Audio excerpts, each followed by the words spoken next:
Hi guys, I'm Ben Logan, creator of Critter Cribs, and we're here at my shop in Lapeer, Michigan, where we manufacture Ben's E-Z Brooder. I'm going to be doing a little walk around on this chicken brooder and talking about some of the features and why it's designed the way that it is. So first of all, you're probably going to notice that it's quite large, and it's large for a couple reasons. A lot of people will build their own brooder out of a Tupperware container or a box, and the problem is if you have the light, if you're using a brooder light, it shines right on the chickens.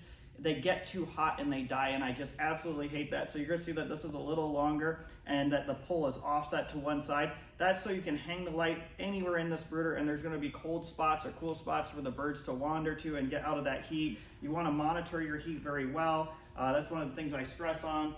Another thing you're going to notice is that it's got a front viewing window. This is there for a couple reasons.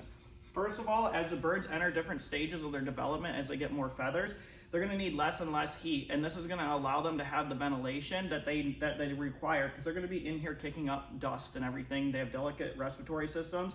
This little viewing window has a hardware cloth mesh in there that's very tight, so you can have a dog in the house and they're not going to be able to get to the birds. You can even have young ones that can use this as a little viewing window, but mainly it's for the respiratory systems, keep that ventilation going, and it even allows the birds to look out on the world.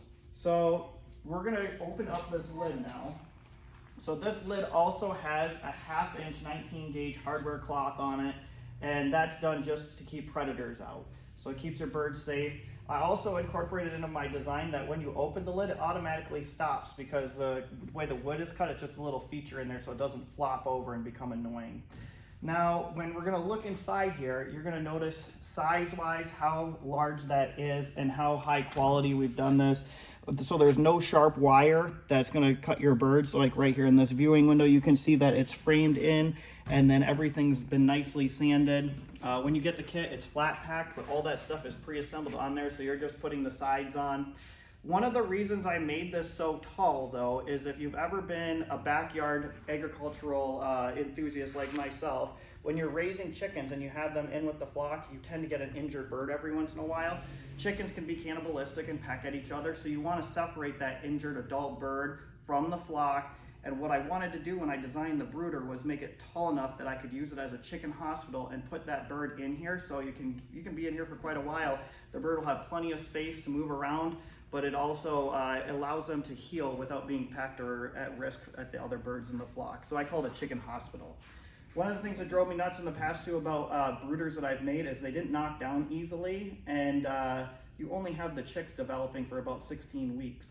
So this is going to knock down right after that happens. It will fold flat. You can pack it into a closet somewhere in the garage, and within 5 minutes you can put it back together for that injured bird, or if you decide to do chicks again. It was one of the constant hassles when I was keeping birds more frequently was I'd get chicks every year and end up building a new brooder. So now this one just knocks down super easy. Sold tons of these things. Now I'm starting to offer them as a kit, so I just wanted to walk around and show you. I think there's one more thing I actually want to show you here on the back. This little door I incorporated this year in the design.